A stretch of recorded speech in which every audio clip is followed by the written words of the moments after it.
When they showed me the photos, my heart stopped.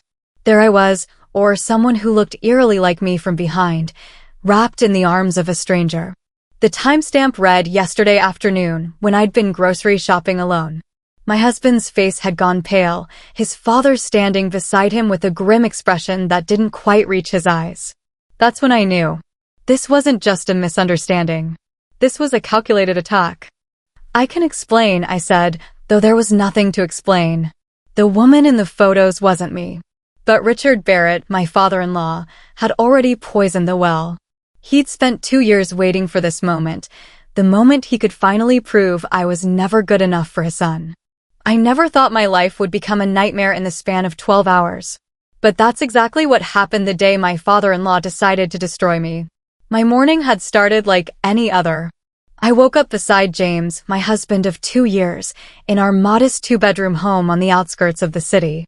Unlike his family's sprawling estate, our house was purchased with our combined savings and a mortgage we could barely afford.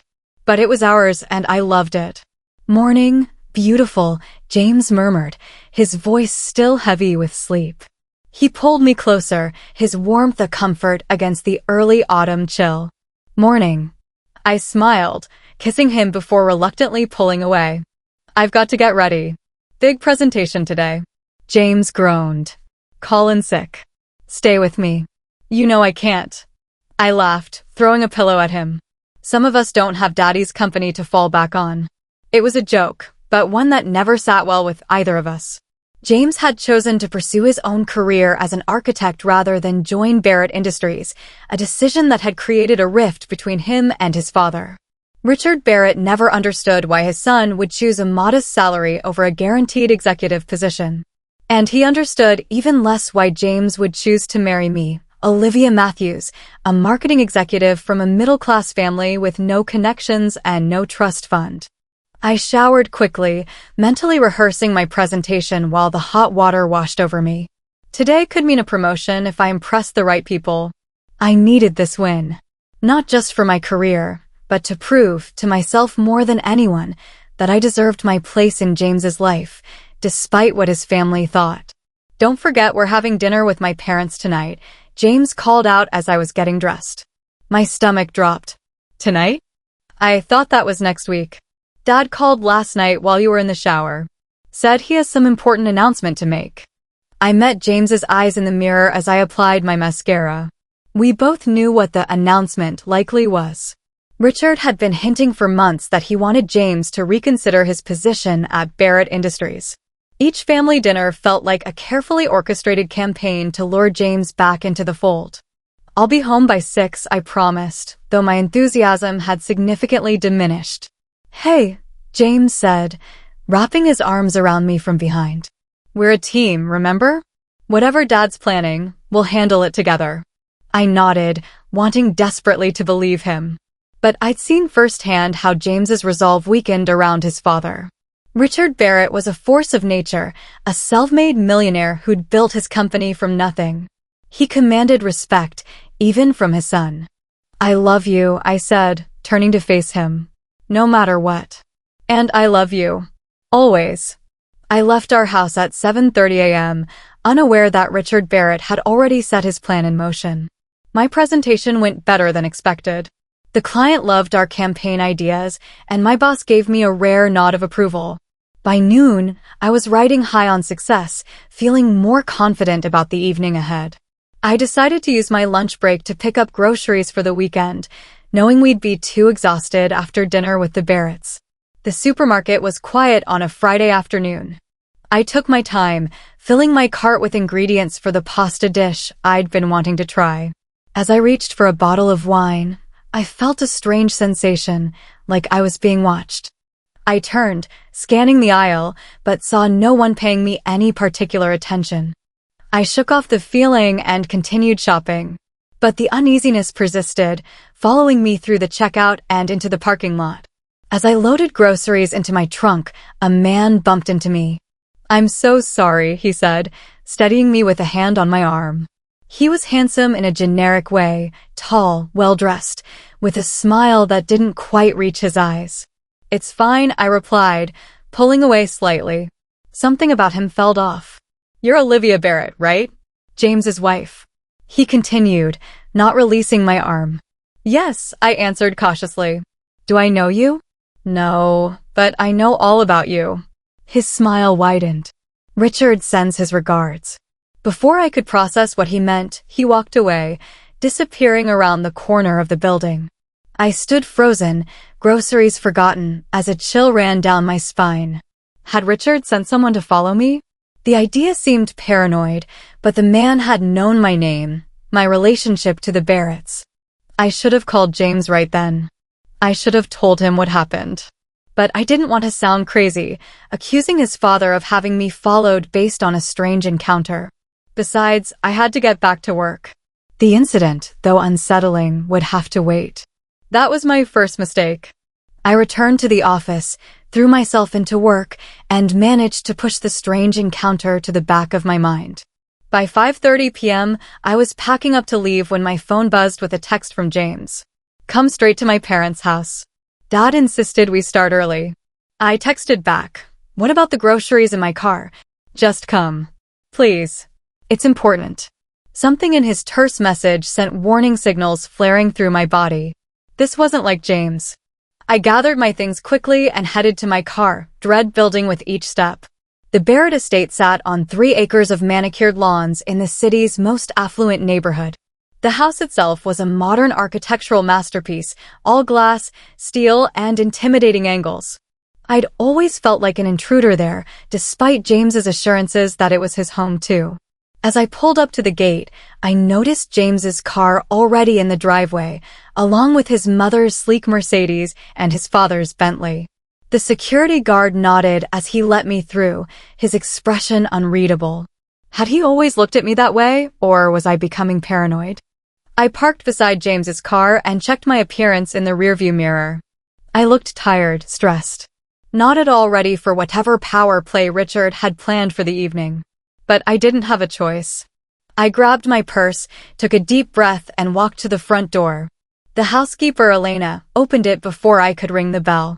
"They're in Mr. Barrett's study," she said quietly, not meeting my eyes. Another bad sign. I made my way through the cavernous entryway, my heels clicking against the marble floor. The study was at the back of the house, Richard's private domain where business deals were made and family decisions decreed. I'd only been inside a handful of times, always feeling like an unwelcome visitor. The door was ajar. I could hear voices, Richard's commanding baritone, James's higher, agitated tone, and Caroline Barrett's soothing murmur. I knocked lightly and pushed the door open. The scene before me was like something from a bad movie. James stood by the window, his back rigid with tension. Caroline sat perched on the edge of a leather armchair, her perfectly manicured hands clasped tightly in her lap. And Richard sat behind his massive desk like a judge presiding over a trial, his expression severe. "Olivia," he said, my name sounding like an accusation on his lips. "Come in." Close the door. James turned at the sound of my name, and the look on his face made my blood run cold. It wasn't anger I saw there. It was devastation. "What's going on?" I asked, my voice steadier than I felt. Richard opened a folder on his desk. "I think you know why we've called you here." "Actually, I don't," I replied, looking to James for explanation. He wouldn't meet my eyes. "James," Richard said, "show your wife what came to my attention this afternoon." With visible reluctance, James crossed the room and took an envelope from his father's desk. He paused before handing it to me, his voice barely above a whisper. "Please tell me there's an explanation." The envelope contained photographs, professional quality, crisp and clear.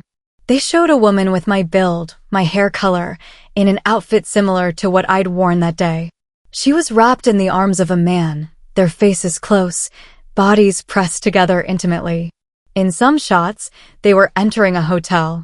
In others, they were kissing in a car that looked disturbingly like mine. But it wasn't me. The woman's face was never clearly visible, always angled away from the camera or obscured by the man's head. The man was the same one who'd approached me in the parking lot. "This isn't me," I said immediately, looking up from the photos. "James, you have to believe me. This is not me." The timestamps indicate these were taken today, Richard said, his voice dripping with false concern. Around 12:30 p.m. Where were you at that time, Olivia? I was grocery shopping during my lunch break. The groceries are still in my car. I turned to James. You can check. I have the receipt. Grocery shopping doesn't take 2 hours, Richard countered. The hotel check-in was at 1:15 p.m. I wasn't at any hotel. My voice rose with desperation. This is a setup. This woman isn't even me. Caroline spoke for the first time, her voice gentle but her words cutting. Darling, we all want to believe you. But the evidence is quite compelling. Evidence? I laughed bitterly. You can't even see her face clearly in any of these photos. This is absurd. James finally looked at me, his eyes searching mine. Liv, just tell me the truth. If there's something wrong, if I've done something, there's nothing wrong with us. I moved toward him, but he stepped back. That single movement felt like a knife to my heart. James, this is insane. I love you. I would never cheat on you. Then explain these, Richard demanded, gesturing to the photos. I can't explain them because I don't know who that woman is or how these photos were staged. But I know who might. I turned to face Richard directly. A man approached me in the parking lot today. He knew my name, mentioned you specifically, said you sent your regards. The same man who's in these photos. Richard's expression didn't change, but something flickered in his eyes. Are you accusing me of something, Olivia? I'm saying these photos are fake and you know it. My hands were shaking now with anger more than fear. You've never wanted me in James's life. You've spent 2 years trying to prove I'm not good enough for him or your family. That's quite an accusation, Richard said coldly. Especially from someone caught in such a compromising position. Dad, is this true? James asked, his voice strained. Did you have Olivia followed? Of course not, Richard scoffed. I received these anonymously. I called you here because I thought you deserved to know the truth about your wife. The truth is that your father is lying, I said to James. He set this up. Caroline stood, smoothing her dress. I think we all need to calm down. These accusations aren't helping anyone. I agree, Richard said. James, perhaps you should take Olivia home. You two have much to discuss. James looked lost, torn between the woman he loved and the father he'd spent a lifetime trying to please. Let's go, he finally said to me, his voice flat. The drive home was excruciating. James gripped the steering wheel so tightly his knuckles turned white, while I sat beside him, numb with shock and betrayal. Neither of us spoke until we pulled into our driveway. The groceries, James said suddenly. What? You said you were grocery shopping. Where are the groceries? In my car. At your parents' house. I closed my eyes, realizing how bad this looked. James, I swear to you. Stop. He cut me off, turning off the engine. I need time to think. Inside our home, the tension was unbearable. James went straight to the kitchen and poured himself a whiskey, something he rarely did. I stood in the doorway, watching him drain the glass in one go. Can we talk about this rationally? I asked. Those photos are fake. That's not me. Then who is it? He demanded. Some woman who looks exactly like you, drives the same car, wears the same clothes. And why would my father go to such elaborate lengths to frame you? Because he's never thought I was good enough for you. I exploded. He wants you back at Barrett Industries, married to someone from your social circle. Someone he can control, unlike me. James shook his head. That's paranoid, Liv. Is it? Then explain the man in the parking lot. Explain how these photos appeared on the exact day your father suddenly called a family dinner. Maybe there is no man. Maybe that's just your cover story. His words hit me like a physical blow. You think I'm lying? I don't know what to think. James shouted, slamming his glass down. I've got my father showing me pictures of my wife with another man, and my wife telling me my father is framing her. What am I supposed to believe? You're supposed to believe me. I cried. I'm your wife. I love you. I've never given you any reason to doubt me. James ran his hands through his hair, his face a mask of confusion and pain. I need some air, he muttered, heading for the door. James, please don't leave. We need to figure this out together. But he was already gone, the door closing behind him with a finality that left me standing alone in our kitchen, wondering if my marriage had just been destroyed by a man who'd never wanted it to exist in the first place. I collapsed onto a chair, my mind racing. If James wouldn't believe me, I needed proof. I needed to expose Richard's plot before it was too late. I pulled out my phone and called the supermarket where I'd shopped earlier. After explaining I needed to verify my visit for a bank dispute, a helpful manager confirmed they could check their security footage. Yes, I'd been there from 12:15 to 1:05 p.m. Would I like them to send the footage? They could email it within the hour. Next, I called my office. My assistant confirmed I'd returned from lunch at 1:20 p.m. and had been in meetings until 5:30 p.m. She offered to send a record of my badge swipes and meeting minutes. With shaking fingers, I texted James. I have proof. Security footage from the grocery store confirms I was there when these photos were supposedly taken. Please come home so we can figure this out. No response. While waiting, I examined the photos more carefully. There were inconsistencies, a birthmark visible on the woman's shoulder that I didn't have, a watch I'd never owned. The car, while similar to mine, had a dent in the rear bumper that mine didn't. These were details most people wouldn't notice, but a husband should. An hour later, the security footage arrived in my email. There I was, clearly visible pushing a cart through the supermarket at the exact time Richard claimed I was checking into a hotel with a lover. I forwarded it to James with a simple message, the truth. Still no response. By midnight, I was frantic. James hadn't come home, wasn't answering his phone. Had he gone back to his parents? Was Richard filling his head with more lies? At 12:30 a.m., headlights swept across our living room window. I rushed to the door, relief flooding through me as James walked up our path. But the expression on his face wasn't what I expected. Instead of confusion or anger, he looked determined. I talked to Elena, he said without preamble as he walked in. Your parents' housekeeper? Why? Because something about this whole situation felt wrong. He pulled out his phone. She sent me this. He showed me a video, clearly taken surreptitiously, of Richard in his study earlier that day, speaking to the man from the parking lot. They were examining photos together, Richard pointing at something, the man nodding. Elena has never liked how my father treated you, James explained. She's been watching him, suspicious about his behavior.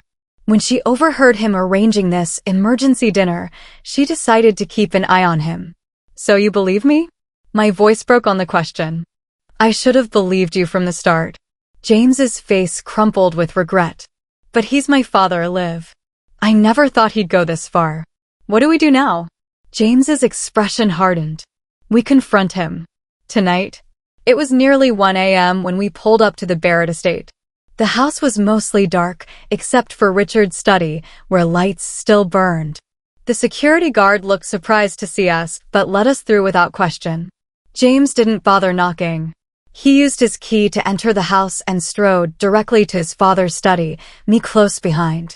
Richard looked up from his desk, momentarily startled before composing his features into a mask of concern. James? Olivia? It's rather late for a visit. Cut the act, Dad. James's voice was cold in a way I'd never heard before. We know what you did. Richard's eyes flicked to me, then back to his son. I'm afraid I don't understand. James placed his phone on the desk, playing Elena's video. Richard watched, his face growing progressively paler as the evidence of his scheme played out before him. You hired someone to pose as my wife in fake photos, James said when the video ended. You tried to destroy my marriage.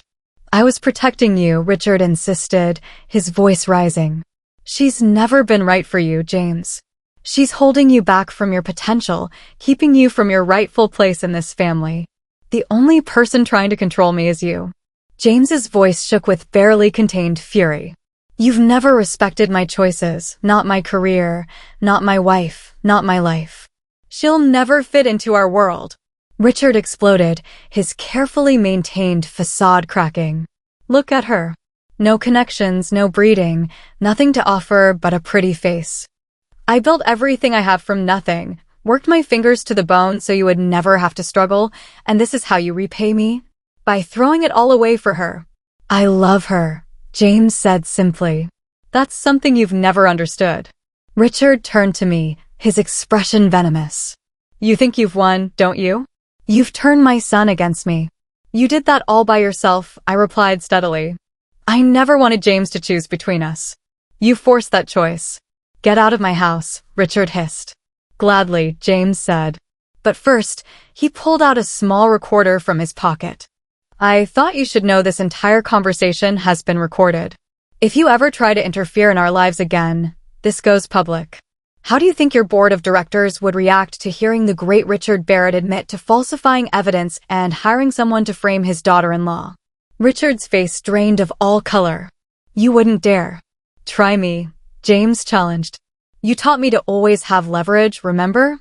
Consider this my first lesson in Barrett business tactics. We left Richard standing in his study, for once speechless. In the car, James reached for my hand.